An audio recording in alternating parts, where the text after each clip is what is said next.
Assalamualaikum everybody. The topic of my presentation is biochemical assessment. First, we will look what is biochemical assessment.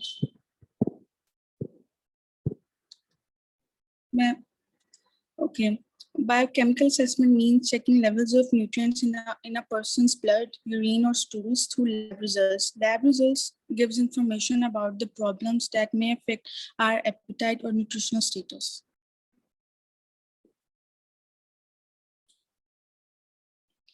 Okay, now let us look upon the nutritional assessment. We can memorize it by the easy way of mnemonics A, B, C, and D. A stands for anthropometric measurements such as height and weight. B for biochemical parameters such as the serum, albumin level, and hemoglobin count. C for clinical evaluation, in which you can see the physical examination of a patient, the functional, social, and mental status, and medical history. D for dietary history, such as the use of supplements. Now the advantages and disadvantages are, advantages include that it can detect early subclinical stages of nutritional deficiency. It has precision and accuracy, and it is non-invasive in nature. It means that it doesn't harm our normal body cells. Disadvantages include it is usually costly and require expensive equipments. It is time consuming, and high skilled person is necessary for optimal results.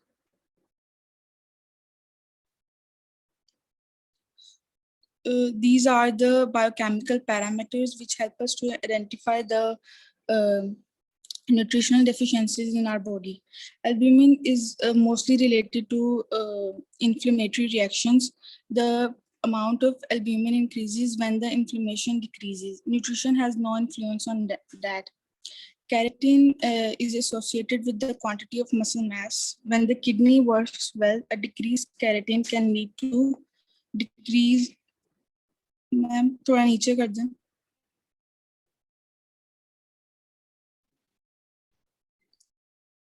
Okay. Keratin arises by the conversion of keratin to keratin-9 in the muscle mass. CRP are the C-reactive proteins. They are also associated with the inflammation and can increase up to 1,000 times as a reaction to inflammation, sepsis, or infection. Hemoglobin are used to determine the response to illness. In illness, our HP level decreases very fastly. Lymphocytes are the total lymphocyte count is not a sensitive index for malnutrition. The total amount of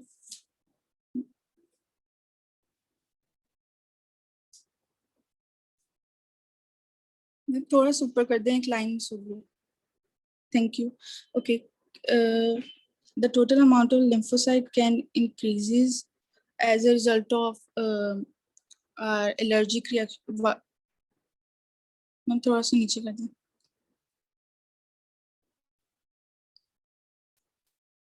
Okay.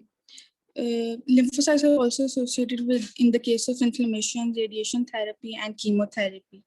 Free albumin is a sensitive indicator for protein deficiency. It increases with nutritional therapy, and it decreases fast. It decreases fast in case of a low energy intake. Transferrin is produced in liver. It is a transport protein for iron and zinc, and can be used as an indicator for iron status in our body. In iron deficiency, the serum transferrin increases, and in illness, the rate of transfer in our body decreases. That's it. Thank you. Sorry, you read them, ma'am.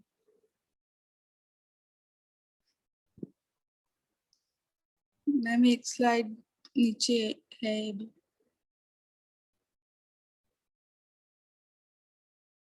Okay.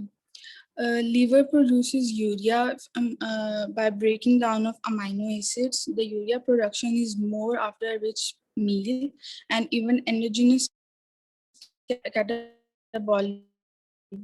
catabolism is increased in case of infection damage. Thank you. and I am going to present the topic clinical examination. First slide.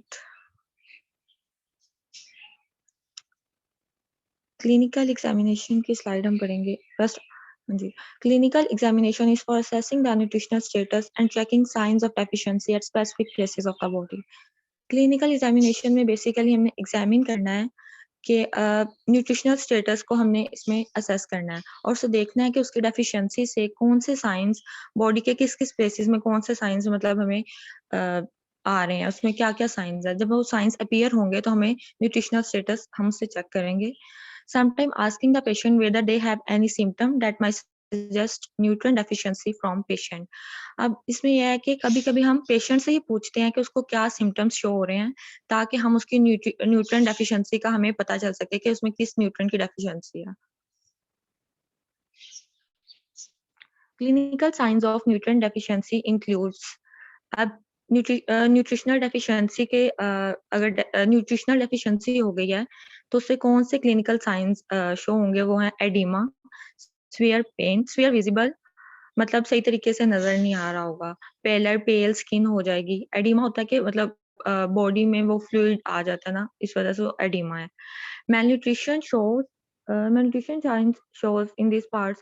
अब उसने कहा है कि जब malnutrition हो जाएगी मतलब अब वो डिजीज की वजह से malnutrition हो गई है तो कहाँ कहाँ अपीयर होंगे ये पार्ट्स, किन किन पार्ट्स में हमें साइन शो होंगे. मतलब हेयर्स में कोई फर्क आ जाएगा ये कह लें, स्किन में, डाइजेस्टिव ट्रैक्ट जिसमें माउथ टंग वगैरह आ रहे हैं सारा कुछ, इसमें हमें साइंस अपीयर होंगे न्यूट्रिशनल डेफिशिएंसी की वजह से. Sometimes clinical signs appear due to nutritional deficiency. Sometimes कभी-कभी न्यूट्रिशनल डेफिशिएंसी की वजह से मतलब न्यूट्रिएंट की डेफिशिएंसी है, वही बात जो पीछे की थी कि न्यूट्रिएंट की डेफिशिएंसी की वजह से क्लिनिकल साइंस अपीयर हो जाते हैं.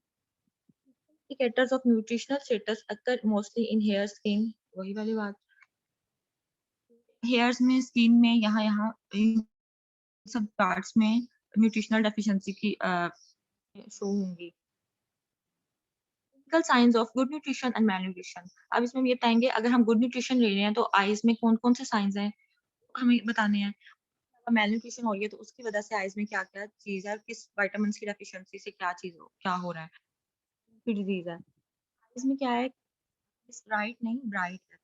Eyes bright clear pink membrane, eyes bright होंगी क्लियर पिंक मेम्ब्रेन होगी उनकी अगर गुड न्यूट्रिशन ले रहे हैं. और malnutrition में क्या है, नाइट ब्लाइंडनेस मतलब विटामिन ए की डेफिशिएंसी से, ड्राइनेस है आईज में, redness at the corners of eye के कॉर्नर्स में विटामिन बी की डेफिशिएंसी से रेडनेस होगी, पेल मेम्ब्रेन आयरन की वजह से स्पॉट शो होंगे. लिप्स में लिया है कि अगर हम गुड न्यूट्रिशन ले रहे हैं तो लिप्स स्मूथ हैं, पिंक लिप्स होंगे, उनके साइंस ये होंगे. और malnutrition में क्या होगा, dry cracked sores in the corners of lips. sores mean जख्म हो जाएंगे इन द कॉर्नर्स, लिप्स के कॉर्नर्स पे, विटामिन बी की डेफिशिएंसी से होगा ये. स्मूथ होंगे अगर हम गुड न्यूट्रिशन ले रहे हैं तो वो स्मूथ है, नॉन ब्लीडिंग, कोई स्वेलिंग नहीं होगी वहां और कोई पेन नहीं होगी.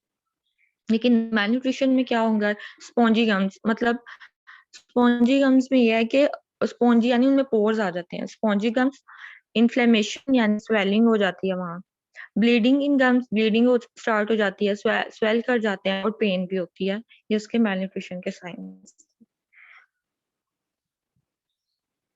Ma'am next slide. Teeth. Teeth की गुड न्यूट्रिशन में है, अगर हम गुड न्यूट्रिशन है तो टीथ में क्या है, नो ओवरलैप, कोई एक दूसरे के ऊपर मतलब टीथ अक्सर चढ़े, नो ओवरलैपिंग इन पे नहीं होगी, विदाउट कैविटी, उनमें कोई कैविटी नहीं है. और malnutrition है, अगर malnutrition की वजह से क्या है, टीथ एक दूसरे पे ओवरलैप कर रहे हैं, कैविटी है मतलब स्पेस हो रही होगी टीथ में, ग्रे स्पॉट्स अपीयर होंगे, मैसी टीथ होंगे. और टंग में क्या है, टंग में है कि अगर हम गुड न्यूट्रिशन ले रहे हैं, वैसे टंग की रफ सरफेस गुड न्यूट्रिशन की वजह से रफ सरफेस है. सेंस टू टेस्ट, टेस्ट की सेंस मतलब टेस्ट करने की सेंसेशन जो है ना हमें फील हो रही होती है, कुछ भी चीज हम खा रहे हैं तो हमें टेस्ट पता चल रहा है उसका. malnutrition में क्या होगा कि हमें उसके टेस्ट का पता नहीं चलेगा, डिक्रीज सेंसेशन हो जाएगी, स्मूथ टंग होगी. और स्किन की गुड न्यूट्रिशन में ये है, मॉइस्ट स्किन, स्मूथ स्किन. और अगर malnutrition हो रही है तो मॉइस्ट थी गुड में और मैलन्यूट्रिशन में ड्राई स्किन हो जाएगी। Scaling on the skin, skin पे स्केल्स अपीयर होंगे और स्किन की fat no fat layer under the skin. Hair में है शाइनी हेयर, गुड न्यूट्रिशन की वजह से shiny hair, film in scrap, मतलब फिल्म जुए होंगे इन स्क्रैप से, और ये है इसमें। और ये जो स्क्रू वाला पॉइंट है, सॉरी ये मिस्टेक से ऐड हो गया, टाइपिंग मिस्टेक हो गई थी।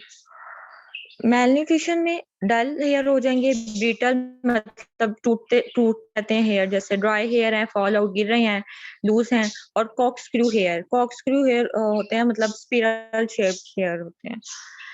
नेल्स में है कि स्मूथ, थीम और पिंक हेयर होंगे गुड डाइट की वजह से, गुड न्यूट्रिशन की वजह से।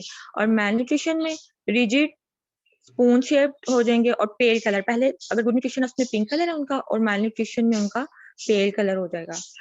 अब इसके अलावा उन्होंने कहा कि और भी मतलब अगर हम सही वो गुड न्यूट्रिशन नहीं ले रहे हैं malnutrition की वजह से, और भी साइंस अपीयर होते हैं, जिसमें आता है डिमेंशिया। डिमेंशिया होता है कि इन इम्पेयर्ड एबिलिटी टू रिमेंबर, मतलब जहनी बिगाड़ में कहेंगे हम कि इम्पेयर्ड एबिलिटी टू रिमेंबर, कुछ याद नहीं रहता, इसमें ये है, इससे रिलेटेड है। पेरिफेरल न्यूरोपैथी, पेरिफेरल न्यूरोपैथी में है डिजीज ऑफ अफेक्टिंग ग्लैंड्स, मतलब नर्व्स पे अफेक्ट करने वाली डिजीज है ये, नर्व से रिलेटेड है ये डिजीज। इसमें नर्व्स अफेक्ट होती हैं पेरिफेरल न्यूरोपैथी में। विटामिन डी की डेफिशिएंसी से होती है। Swollen glands at the front of the neck, neck की फ्रंट पे जितने भी ग्लैंड्स होते हैं वो स्वेलो कर जाते हैं। बॉड लेग्स बो हो जाती हैं, झुक जाना है, इस तरह कुछ है। और विटामिन डी की डेफिशिएंसी से लेग्स बोर्ड हो जाएंगी। ये सब जो है malnutrition के साइंस हैं।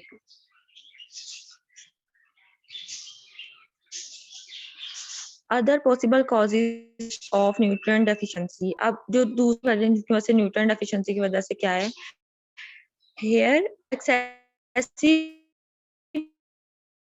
Hair bleaching, hair loss from ageing, मतलब बुढ़ापे में हेयर लॉस हो रहा है। कीमोथेरेपी होती है जिसमें से डिस्ट्रॉय करती है, कीमोथेरेपी इसलिए करते हैं ताकि डिस्ट्रॉय कर सकें जो कैंसर सेल्स जल्दी जल्दी ग्रो कर रहे हैं, उन्हें हम डिस्ट्रॉय कर सकें। आइज में क्या है, आइज में क्या, इसमें शो एनीमिया, आइज के डिसऑर्डर शो हो जाएंगे और एलर्जीज वगैरह होंगी तो न्यूट्रिएंट की डेफिशिएंसी की वजह से। लिप्स में sunburn, windburn, excessive salivation from ill fitting dentures और अदर डिसऑर्डर्स, मतलब कि सैलिवेशन ज्यादा हो रही है डेफिशिएंसी की वजह से।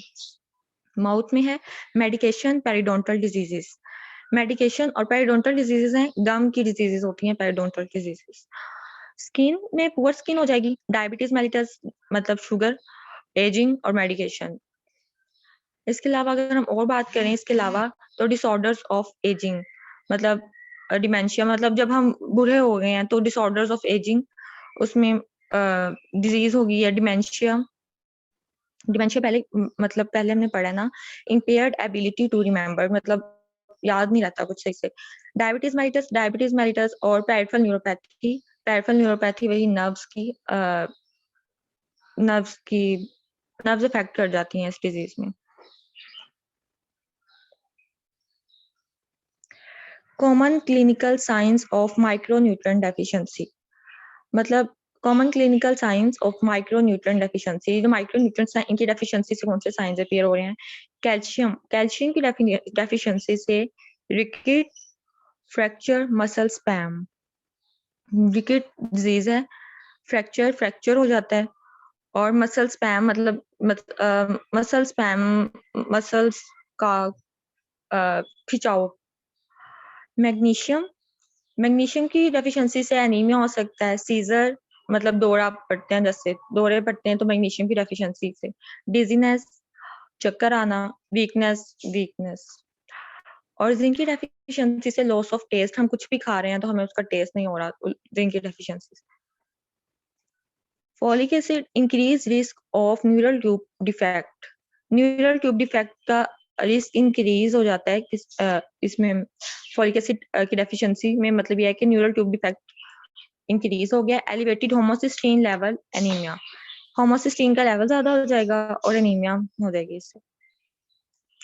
इसके अलावा vitamin B6, low red blood cells count, red blood cells का लेवल जितने मतलब नॉर्मल होते हैं हमारी बॉडी में उससे कम हो गए हैं, व्हाइट ब्लड सेल्स काउंट भी कम हो जाता है, भूख नहीं लगती है और हेयर लॉस स्टार्ट हो जाता है, एलिवेटेड होमोसिस्टीन लेवल भी एलिवेट हो जाता है।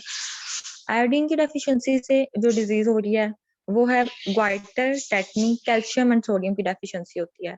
ग्वाइटर कौन सी डिजीज है? ग्वाइटर में होता है इनलार्जमेंट ऑफ थायराइड ग्लैंड की इसमें इनलार्जमेंट हो जाती है। और टेटनी भी ये है, मसल स्पैम, मसल ट्विच कर जाते हैं, मसल स्पैम्स या क्रैम्प्स वगैरह आयोडीन की डेफिशिएंसी से। साइंस ऑफ फ्लूइड रिटेंशन, मतलब ये है कि अगर फ्लूइड ज्यादा हो गया बॉडी में तो उसके क्या क्या साइंस अपीयर होंगे? वेट गेन होना स्टार्ट हो जाएगा, फेशियल पफिनेस होगी, स्वेलिंग ऑफ लिम्स भी स्वेलो करना स्टार्ट हो जाएंगे, एब्डोमिनल डिस्टेंशन, डिस्टेंशन मतलब फैलाव एब्डोमिन वाले रीजन में, एक्सेसिव यूरिनेशन, ये मतलब अगर फ्लूइड ज्यादा हो गया तो जाहिर excessive urination, tightness, feeling shoes, tight feeling shoes, dehydration symptoms में आ गया है thirst, dryness of the skin, thirst मतलब भूख नहीं लगेगी, स्किन ड्राई हो जाएगी, यूरिनेशन भी डिक्रीज कर जाएगी और स्किन की टेंशन रिड्यूस कर जाएगी।